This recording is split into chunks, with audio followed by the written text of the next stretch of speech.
안녕하세요.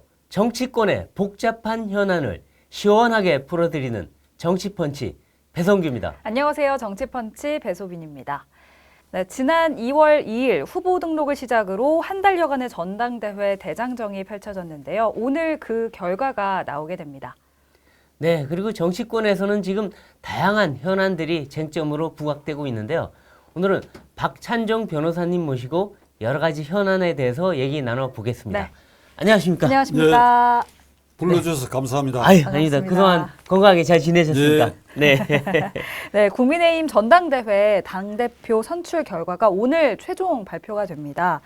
오늘 결과 좀 어떻게 예상하십니까? 아직 결과가 안 나왔지요. 네, 안 나왔죠. 나왔습니다. 아직 네. 안 나왔는데 이 당원들 사이에는 그 책임 당원이라 그러죠. 그렇죠. 네. 권리 당원이라 그러나 책임 네. 당원이라. 그러니까 법정 당원들 사이에는 아마 관심도가 굉장히 높은 것 같아요. 네. 네. 그러나 일반인들에게는 무덤덤하게 보여요. 어. 왜 그런가 하니까 물론 우리 국민들이 여당 잘 되기도 바랄 뿐 아니라 야당도 잘 되길 바라니까 네. 어느 쪽이든지 간에 지금 이게 우리가 난국이니까 네. 그 국민의힘당 전당대회에 의회의 인물 예를 들어서 네.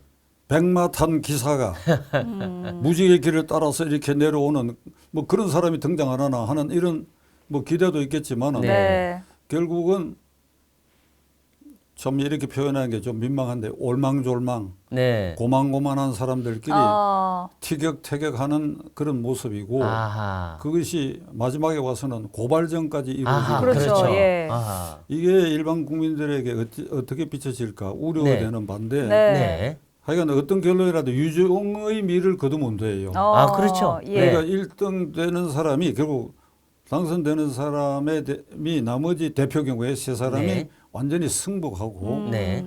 뭐 가령 고소고발이다든지 하면 그거는 취소를 한다라든지 네. 그거라도 그렇게 마무리를 해야 될 것이다. 네. 아, 그렇군요.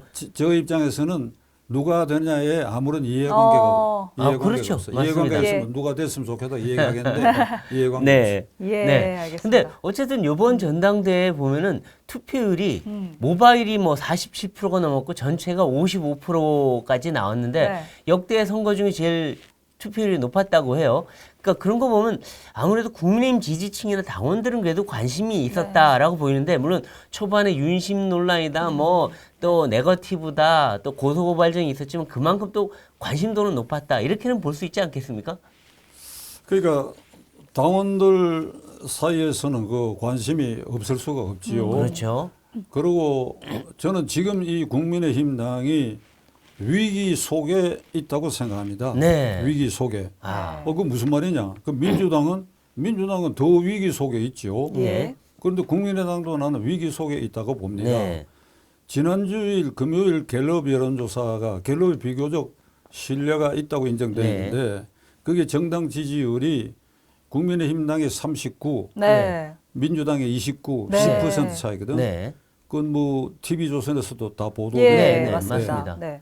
그러니까 우리가 이거 압도하고 있지 않느냐 이렇게 생각을 하면 큰일 난다고. 아, 그렇죠. 왜 그러니까 그 조사에 이 무당층이 20%예요. 아, 네, 네. 그렇죠. 무당층이. 예. 네. 결국 그러니까 이번에 전당대회는 당내 행사지만 일반 국민들에게도 호감을 가도록 해야 하는 이유가 네. 결국은 그 무당층이 어떻게 움직이냐에 예. 따라서 예를 들면 39, 29인데 이게 순간적으로 바뀔 수가 있어요. 그렇죠. 네. 지금 이재명이라는 사람이 대표니까 이게 29인데 네. 이게 네. 비상대책위원회가 뭐 곧 구성되거나 새로운 전당대회 누가 되더라도 이재명 민주당보다는 지지율이 올라간단 말이에요. 아, 네. 누가 돼도. 네. 그걸 예상했을 때 이 국민의힘당 전당대회에서 올망졸망 고만고만한 사람들이 티격태격해갖고 뭘 세워가지고 이게 이 지렛대가 말이지 얼마든지 움직일 수가 있대요. 아, 특히 그렇군요. 중간 20%가 네. 이런 걸 생각할 때에 이 뽑아놓은 다음에 이 결과를 어떻게 수습하고 앞으로 나아가느냐 네. 이게 과제고 네. 둘째로는 이번 전당대회 과정에서 대단히 유감스러운 거는 정책 대안을 제시하지 않았어. 아. 정책 대안. 네. 그중에서 가장 중요한 건 내년 4월에 국회의원 선거를 이 신임 대표들이 맡게 되는데 네. 공천을 어떻게 하겠다 한 데 대해서 아, 청사진이 아니라 하더라도 네. 어떤 원칙 같은 걸 밝혀야 되는데 그게 없어요. 아, 그게 없다. 그러니까 안철수 의원은 이렇게 얘기합니다. 내가 돼야 수도권에서 50%가 넘는다 이럽니다. 네.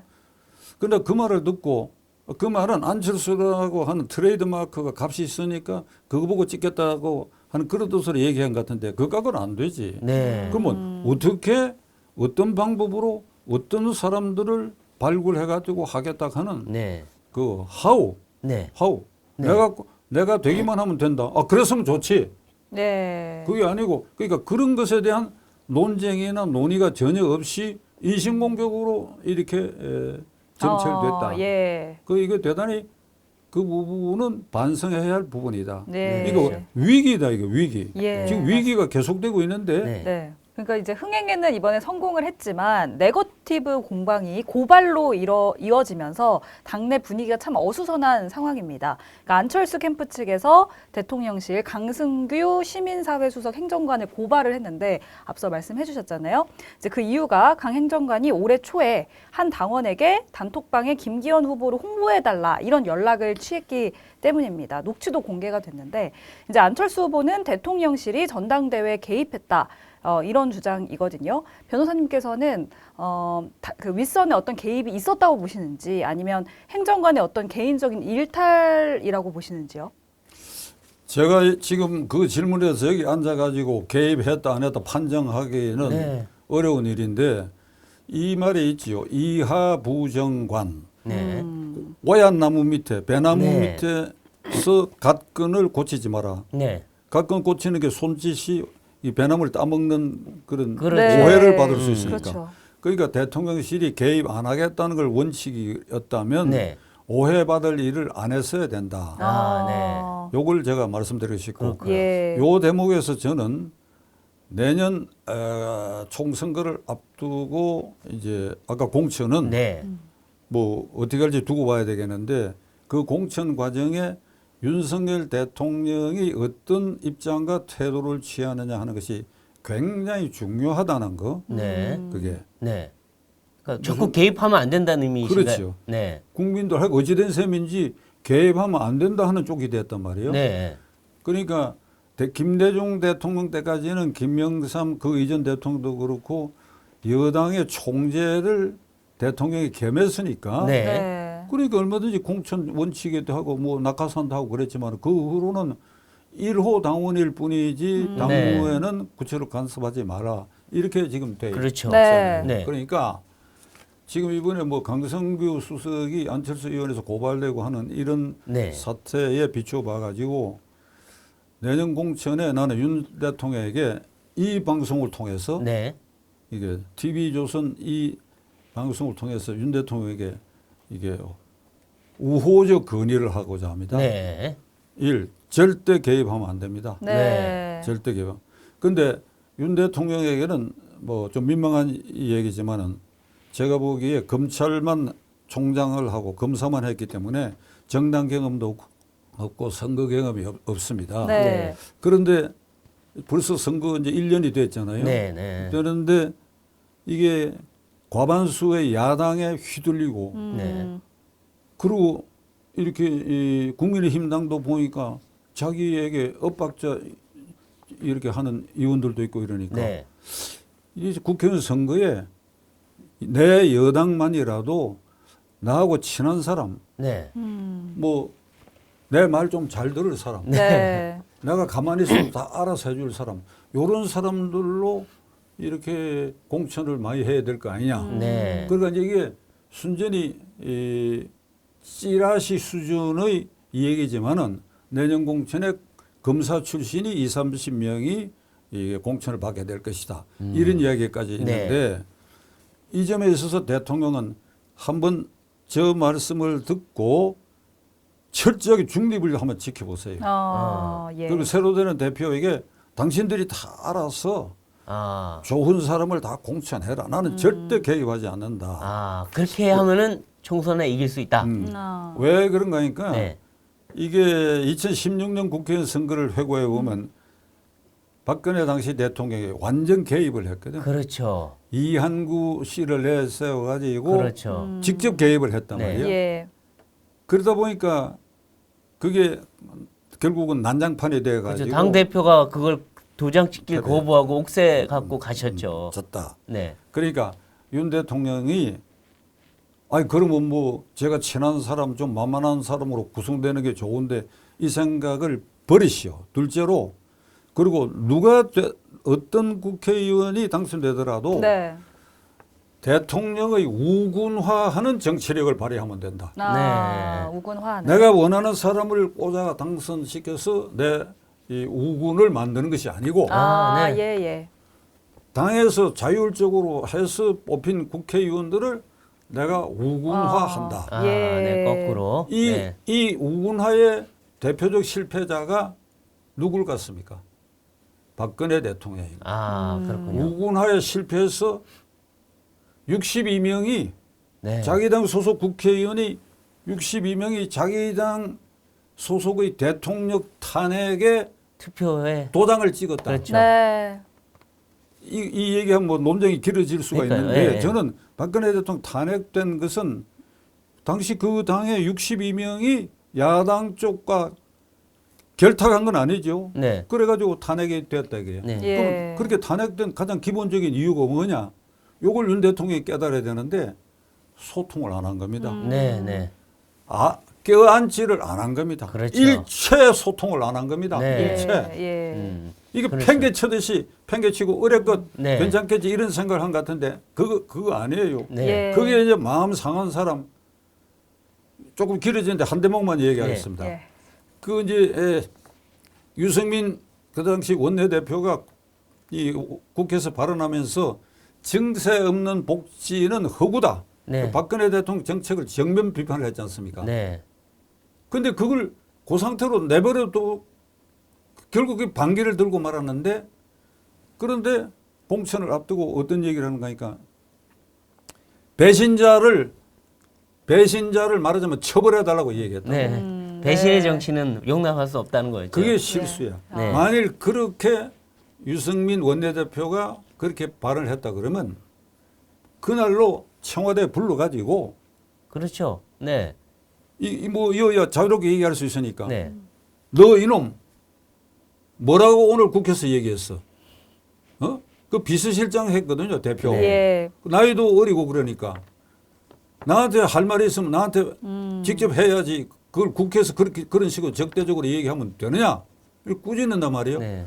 뭐 각하께서 저를 잘 만나 주시지도 않고 뭐 그러다 보니까 그래? 그럼 앞으로 내가 널 잘 만나고 이러면 그러겠느냐? 이러면 항복을 하게 돼 있어요. 네. 알겠습니다. 그러니까 탄핵 국면에서 반기를 든다는 흔적이 있으면 늦었지만 그때라도 불러가지고 그러니까 대통령 고개를 숙여야죠. 그런 예. 단계는. 전혀 안 했죠. 이런 물론 그때. 걸 네. 교훈으로 생각했을 때 윤 대통령이 내년 공천에 절대 개입하지 마라. 네. 누가 돼도 지금 윤 대통령의 스타일로 봐서는 전부 대통령의 직할 우군화할 수 있는 능력이 있는 분이다 네. 이거예요. 네. 근데 안 그래도 지금 지도부가 대부분이 친윤 인사로 꾸려질 것 같다. 이런 네. 전망이 나오고 있거든요. 지금 뭐 김기현 후보 같은 경우에는 네. 당선이 유력하다고 여론조사에 나오고 있고, 그다음에 최고위원들도 대부분 친윤 후보들이 당선이 될 것 같다는 전망이 나오는데, 그럼 이게 친윤으로 구성이 되면은 그런 갈등이나 그런 게 없어지고 당정 융합이 잘 될까요? 그러니까 주로 친윤으로 뭐 이제 포진될 가능성이 높잖아요. 네. 더더구나 그렇기 때문에 네. 대통령이 개입한 흔적을 절대 남겨서는 안 해야 된다. 아, 오히려 그러면 더 뭐 아, 개입 이거 안 해도 더 잘 이루어질 그래야죠. 거니까. 아니 대통령 권력이 네. 배 위원 얼마나 무서운지 아십니까? 소연 씨. 대통령 권력이 얼마나 무서운지 아십니까? 아이 무서워요. 네. 중국말에 이 말이 있잖아요. 수양산 그늘이 강동 800리를 간다 그러거든. 네. 이 수양산 이게 나무야. 대통령이나 황제는 네. 그 영향력이 800리를 간다고. 네. 무서운 거예요. 네. 예? 아까 내가 예를 들었지만은 원내대표가 대통령하고 엇박자 하는 소리를 지르면 불러서 집무실에 부르면 말이지. 대통령 앉아 있는 자리에서 집무실 문 열고 걸어 들어온 게 15m인데요. 네. 그때 이미 옛날에 이렇게 그랬죠. 쭈그리고 들어오게 돼 있다고. 네. 어? 예. 그런데 또 이렇게 두들기면서 옆에 식당에 마련해가 식사라도 같이 하고 같이 막걸리도 마시고 이렇게 얼마든지 포용력을 보일 수 있고 한데 그게 참 민망한 얘기지만은 박근혜 대통령 그 점에 있어서 완전 낙제점 대통령이었다. 네. 그러니까 그거 그렇게 해서 결국 탄핵이 되고 그 비극이 그래고 좌파 정권 탄생의 길을 놓고 우리가 지금 이렇게 고생하는 그 원조적 책임을 거슬러 올라가면 박 대통령의 리더십에 그게 귀결이 된다. 네.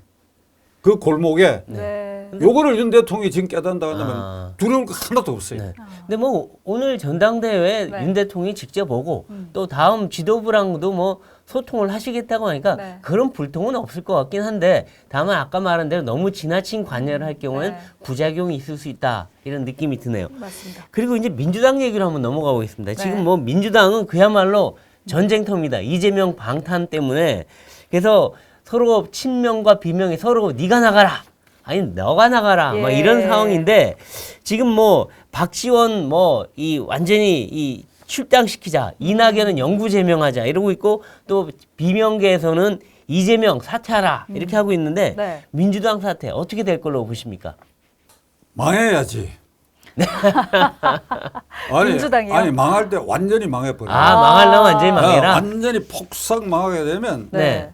폭삭 그 건물이 주저앉는다. 이래가 네. 지진이 예. 오든지 뭐 폭격을 맞아 폭삭 주저앉는다 그러면 그걸 치우면 그 밑에 새로운 수순이 생겨요. 아, 그러니까 네. 이번에 망하는 김에 폭삭 망해버려야 돼. 아. 근데 이게 문제는 역시 이재명 한 사람 때문에 개딸들이 홍위병처럼 동원되고 이들이 네.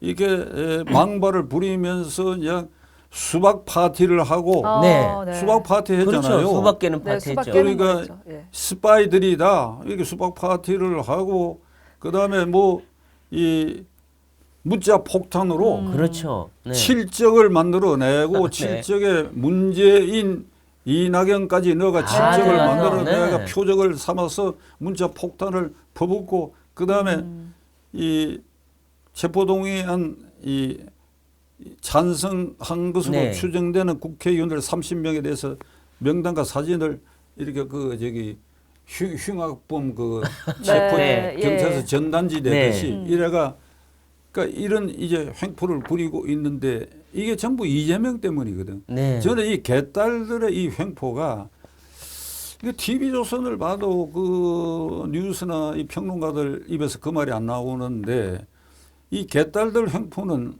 이게 범죄 행위입니다. 아, 네. 예. 정치적으로는 의회 파괴 행위고 네. 의회 파괴. 이게 1966년에서 76년 10년 사이에 중국의 모택동이가 50년대 말 경제정책 대약진 운동에 실패해가지고 4천만 명이 기아로 죽어버렸다고. 그렇죠. 네. 그러니까 이제 중국 공산당도 그 지도부에서 이 모택동이 바꿔야 되겠다고 하니까 자기 권력을 유지하기 위해서 10년간 홍위병 난동을 그렇죠. 일으켰는데 네. 10대와 20대 네. 초반. 네. 이게 결국 정적 제거야. 네. 주석 지낸 유속이 팽덕회 같은 그런 이게 국공 내전에서 공을 세운 이런 사람들 타살당했어. 네. 시진핑 아버지도 지방으로 하방됐어. 그렇죠. 등소평도 하방이 네. 됐어. 그 시진핑만 하더라도 14살, 5살 때 하방대가 10년간 아주 고생을 한 사람이야. 그 모택동이 그런 아주 어마어마하고 흉폭한 짓을 했는데 요거 판박이로 한국형 홍위병 운동책을 하고 있는데 이거를 개딸이 중국식 문화대혁명 홍위병처럼 지금 이용되고 홍위병 있다. 딱 홍위병이지 한국형 네. 홍위병 이재명 홍위병인데 네. 이게 말이죠. 정치적으로는 의회 파괴 행위고 네. 네. 파괴 행위. 국회의원이 자율권이 있습니다. 그렇죠. 헌법 네. 46조에 국회의원은 국가이익을 우선하여 양심에 따라 직무를 행한다. 네. 그러니까 비밀 투표야. 네. 인사에 관한 건 비밀 투표야. 비밀 투표인데 너 이 체포 동의안에 찬성했지 이래 찍어가지고 협박을 하는 게거든. 네, 그렇죠. 그 의회 파괴행위고 헌법 파괴행위인데 구체적으로는 공무집행방해죄에 해당이 된다. 네. 네. 이걸 아무도 얘기를 안 해. 그냥 공무집행방해죄가 아니라 네. 단순 공무집행방해죄가 아니라 특수공무집행방해. 그러니까 공무집행방해라고 하는 것은 직무를 집행하는 공무원에게 협박, 폭행하는 경우. 국회의원 공무원, 국회의원 공무원입니다. 선출직이지만 공무원이에요. 네. 대통령도 공무원입니다. 직무를 집행하는 공무원에 대해서 다중의 힘까지 동원해가지고 협박, 폭행하니까 이게 특수공무집행방해죄인데 이재명 씨 전과 4개 중에 특수공무집행방해라는 전과가 있어. 네. 검사 사칭하고 그렇죠, 협박하는 그렇죠. 거. 맞습니다. 네. 그건 사칭이죠. 그러니까 이 개딸들이 자기들 주군이 이 그런 전과가 있으니까 그 비슷한 전과까지도 답습하는 거 아닌가 싶은 생각이 듭니다. 아, 그렇군요. 네, 네. 그러니까 이번- 이런 이 판을 이렇게까지 이렇게 만들어 놓고 예. 이재명 씨가 지금도 계속해서 이 고개를 쳐들고 어, 그러니까 어제 그저께 이제 한일 관계 윤석열 대통령이 아주 큰 결단을 해가지고 예. 그 타결의 길을 열었더니 네. 삼전도의 굴욕이다 이렇게 삼전도 굴욕. 맞습니다. 1637년 그가 설날 지난 직후에 청태종 앞에서 이게 잠실 삼전도 거기에 9계단을 쌓아놓은 그 위에 청태종이 앉아있고 아래서 절 3번 하고 이 말을 3번 지은 거. 네. 그런 굴욕을 했다고 이렇게 예. 이제 얘기를 해가고 이번 주말에 총동원 한다는 거 아닙니까? 맞습니다. 그러니까 이게 사법 리스크를 벗어나기 위해서 온갖 몸부림을 하는데 개딸들 동원하고 요것도 하나 찬스라고 또 생각해가지고 예. 지금 이런 짓을 하는데 예, 예. 벼락 맞을 겁니다. 아, 네. 지난주에 그래서 체포 동의안이 결국 부결되기는 했지만 이탈표가 이제 민주당 의원 20% 정도 이탈표가 나온 걸로 확인이 됐습니다. 그래서 이제 앞으로 이재명 대표 미래에 어떻게 될 거라고 좀 전망하십니까? 구속될 거라고 보십니까? 이재명 대표는 스스로 정치적 묘혈을 파고 있다고 저는 생각합니다. 네. 어, 이게 어떻게 정상대로 갈 수 있겠습니까? 예. 네. 이게 네. 이 일반 국민들 이 입장에서 보면 말이죠. 네. 이게 물론 열성적으로 어떤 경우라도 국민의힘당 네. 지지하는 사람이 있고 또 민주당을 지지하는 사람이 있기 마련이지요. 그러니까 정당 지지도 조사를 하면 지금 형편없이 이런데도 29% 나오고 이거는 39% 나오고 네. 부동층 20%가 있는데 지금 그 사법 리스크라고 하는 것에 대해서 지난 금요일 날 3월 3일 공직선거법 위반 사건 첫 공판을 이게 뉴스로 접한 이 중간층은 네. 이건 정말 안 되겠다고 아마 생각했을 것입니다. 네. 이게 지금 이재명 대표에게 쏠려 있는 많은 사건들 중에 공직선거법 위반이 1차로 기소된 거거든요. 그렇죠. 네. 그게 어떤 의미에서는 가볍지만은 사실 중요한 겁니다. 네. 거기에서 100만 원 유죄 판결만 확정이 되면 그렇죠. 확정되는데 시간이 걸리죠. 네. 그렇죠. 그러나 1심에서 유죄 100만 원 이상 유죄 판결이 났다고 하면 그건 굉장히 정치적 의미를 갖기 때문에 그렇죠. 이게 만약 확정되면 의원직 날라가고 대표직 날라가고 5년 동안 이 공직선거에 출마도 못 못하고. 나오고 네. 그다음에 지난 대통령 선거에 국가보조금 약 네. 500억 원 그것도 물어내야 돼요. 다 물어내야 되죠. 근데 네. 3월 4일 그 법정에서 있었던 일을 뉴스로 접한 이 국민들이 완전 이 사법 리스크가 이게 보통이 아니 앞으로 전개될 리스크 가장 가벼운 것인데 네. 전개될 본인이 직접 판사한테 해명도 못했어요. 변호사 시켜서 했거든요. 이거는 뭔가 자신이 없다는 얘기처럼 보여요.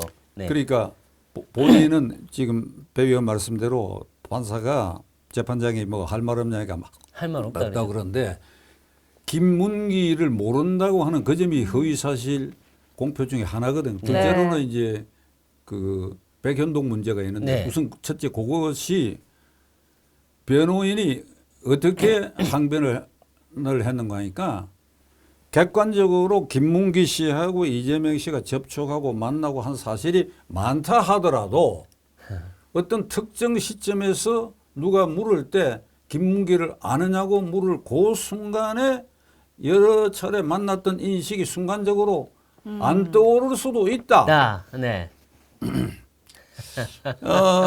나도 변호사지요. 네. 뭐, 틀림없이 뭐 호화 변호인단이라고 하니까 뭐 그런 법무법인 소속일 텐데 네. 나이도 어릴 텐데 만일 있다면 내가 이 허리띠를 자꾸 한번 건드려야 되겠다.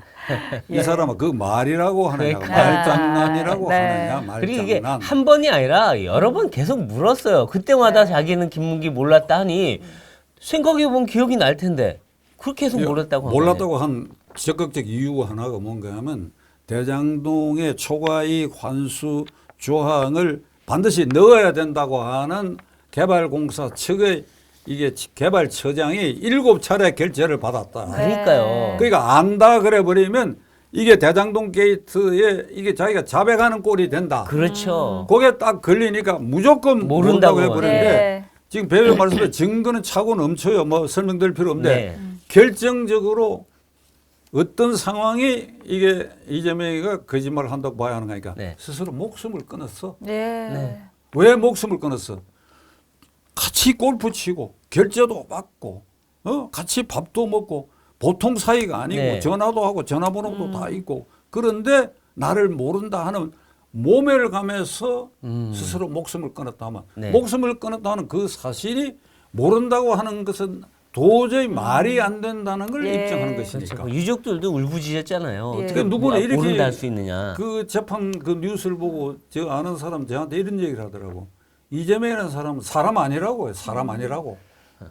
네, 어? 그거는 뭐 뭐 그냥 국회의원 개인적인 당대표 의견이시고. 이전에 네. 인간이 아니다. 네. 이거 인간이. 네. 근데 죽은 사람이 김문기뿐입니까? 네, 그렇죠. 유한기도 맞아요. 비슷한 네. 경우로 죽었다고. 맞습니다. 네, 그래서 지금 보면 이 이재명 대표가 자신해서 내려가라, 사퇴해라 하는데 이재명 대표는 사퇴 못한다 이러고 있어요. 그러니까 결국 이재명 대표는 이런 일로 사퇴할 사람이 아니다. 옥중 공천이라도 해서 끝까지 당권을 쥐려고 네. 할 거다라고 하는데 사퇴할 가능성이 없다고 보십니까? 저는 이재명 씨가 역대 지도자들 가운데 그 이 관상을 이렇게 봤을 때 네. 그 눈매라든지 이런 걸 봤을 때 예. 절대 사퇴 안 할 것 같아요. 아. 절대 사퇴 안 한다. 관상을 보면 절대 이 표정의 느낌, 뭐 아, 느낌이. 네. 관상이라고 얘기하면 좀 어폐가 네. 있지만 하여간 제 네. 느낌은 절대 안 할 사람인데 네.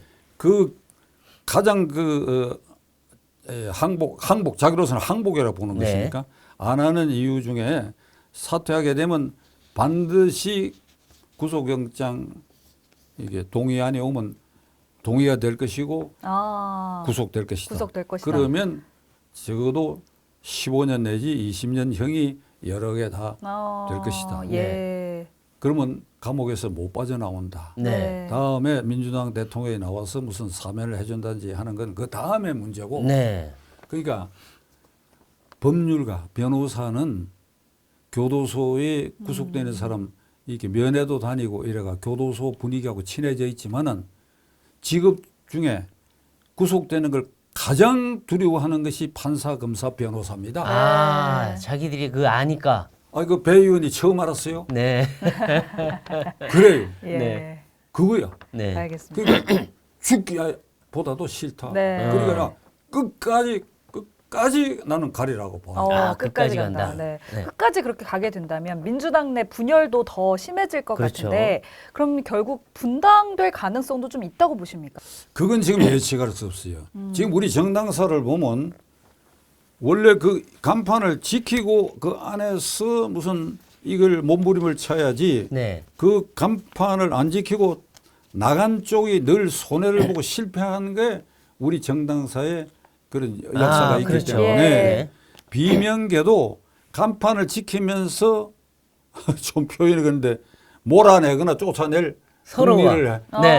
하지. 서로. 네. 예. 뭐 이렇게 뛰쳐나가서 교섭단체를 따로 만들고 한다고 하는 것은 네. 절대로 안 할 것이다. 네. 안 하기 때문에 이재명은 끝까지 이걸 지킬 것이다. 예. 내가 이렇게 해도 뭐 안 뛰쳐나간다. 아, 그렇죠. 네.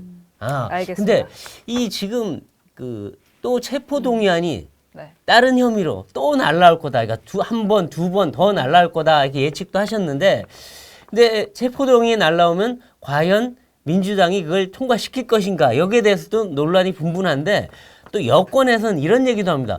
혹시나 체포 동의안 넣었다가 통과돼서 이재명이 구속되면 이건 이재명 없는 총선하면 큰일 나는 거 아니냐. 그러니까 체포동의안에 대한 신중론도 있어요.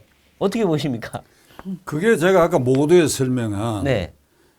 국민의힘당은 위기 속에 내년 국회 선거를 맞게 되는 것입니다. 네. 그러니까 이재명이 대표가 탈락해버리면 누가 나서도 어떤 형식으로 비상대책위원회가 됐건 네. 전당대회가 됐건 나서는 당 대표가 이재명보다야 낫지.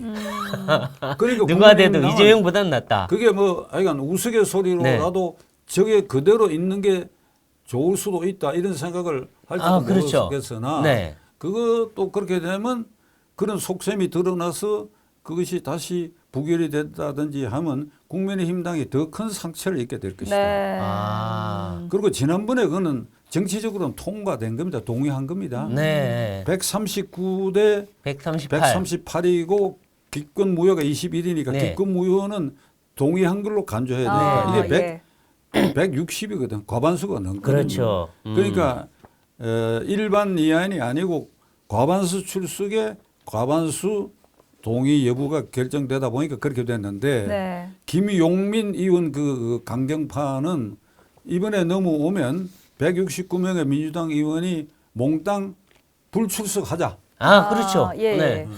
그렇게 얘기하는데 네. 의회 구태타야. 그렇죠. 그렇게 하면 의회 구태타야. 네.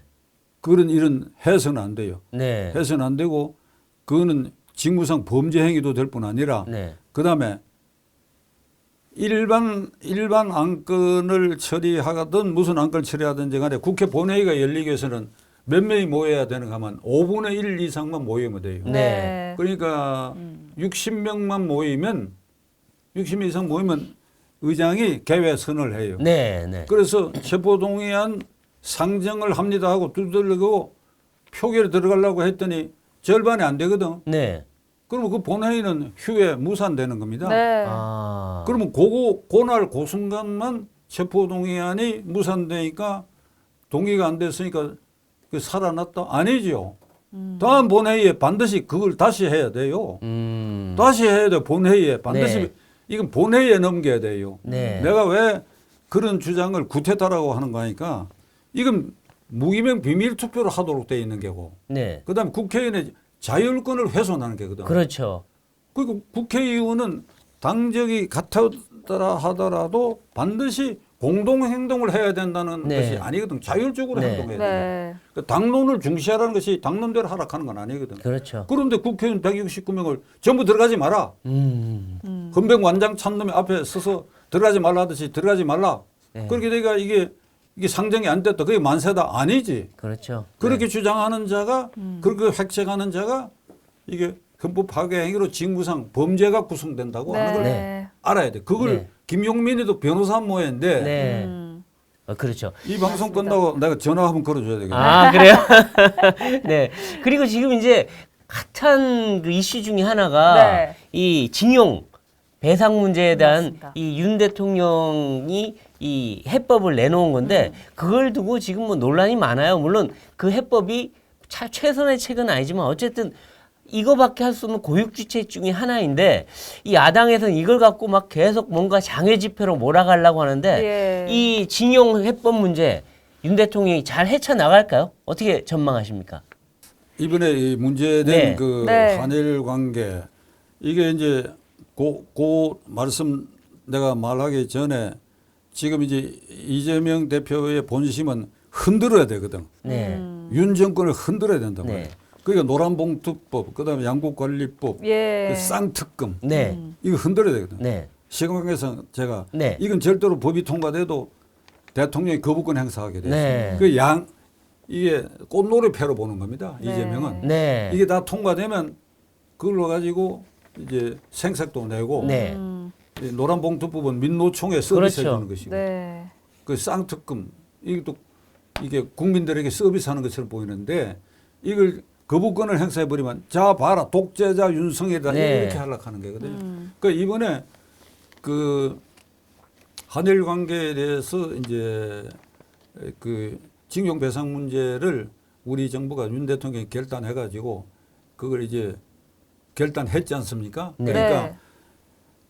한국 측 입장에서는 65년 한일 협정 때에 일본으로부터 받은 7억 불로 이게 포철도 세우고 여러 기간 산업을 세우는데 그게 혜택을 본 기업들이 조금씩 출연해 가지고 이걸 갚아주자 이런 걸로 네. 결착이 된 것 같은데 제가 그 대목에 제 개인 의견을 이 TV조선을 통해서 분명히 하나 말씀드리려고 그래요. 네. 이게 국민들이 특히 이런 잘하는 세대들이 잘못하는 게 아니라 미처 이해하지 못하는 부분이 한일 관계에 있어서 청구권 문제, 강제징용 문제나 이런 배상 문제는 65년 한일협정 청구권 문제 조약으로 완전히 타결된 겁니다.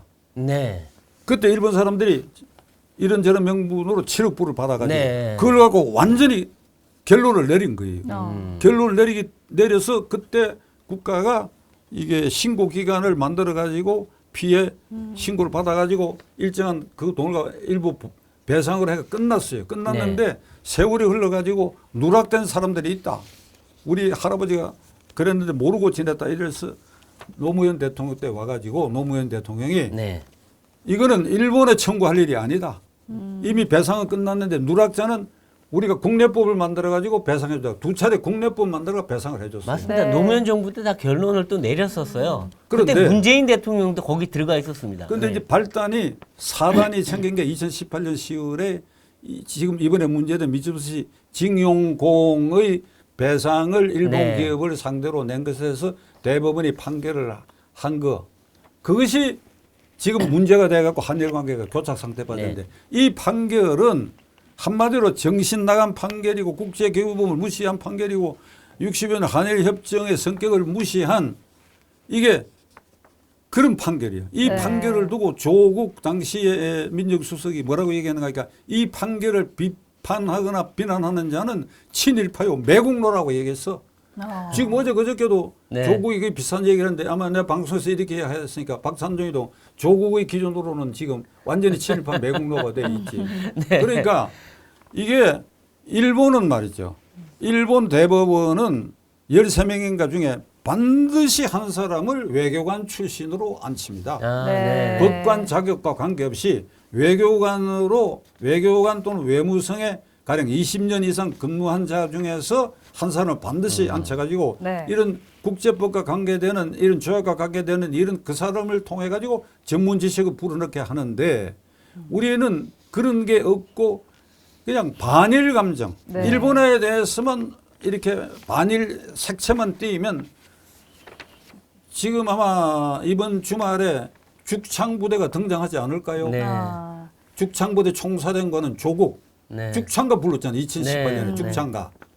네. 그래서 여기서 제가 TV조선 시청자 여러분들에게 이게 저 개인 생각입니다만은 중화인민공화국 중국 정권이 그 1900년 이후에 일본 제국주의로부터 피해를 입은 거. 만주를 완전히 떼가 괴뢰 국가를 만들고 예. 난징 학살 사건으로 30만 명이 학살당하고 대만을 점령해갖고 일본 총독 정치라고 곳곳에 일본 중일 전쟁을 통해 어마무시한 피해를 입혔다 이게. 네. 그런데 중국 정권은 이 문제에 대해서 일본에 대해서 사과하라, 배상하라 한 일이 없습니다. 예. 알겠습니다. 네. 네. 한 일 없어요. 네. 네. 네. 왜 안 했느냐? 두 가지 이유입니다. 그러니까 제가 이 말씀을 드리는 것은 오해가 있을 수도 있는데 이런 사례를 참고로 해야 된다죠. 두 가지 이유. 하나는 일본으로부터 침탈 행위를 당한 거 우리 조상들이 정말 무능하고 부패했기 때문에 일어날 일이니까 그걸 지금 쳐들어 얘기하는 게 우리가 부끄럽다. 부끄럽다. 우리 조상들이 어째가지고 일본 놈들한테 30만씩 난징 학살을 당하고 만주를 뺏기고 이런 거 부끄럽다. 그 둘째로 우리는 이미 패권 국가로 올라서고 있다. 미국 다음에 중국이다. 그런데 구차스럽게 그 조그만 일본을 향해가 돈 내놔라. 안 한다. 안 한다 우리는. 그러면 지금은 우리 어떻게 해야 되느냐. 1998년 김대중 오부지로 돌아가야 돼요. 그 선언으로. 네. 이게 지금 민주당 이 586 핵심들이 늘 말끝마다 김대중 정신 있는다고 하지 않습니까?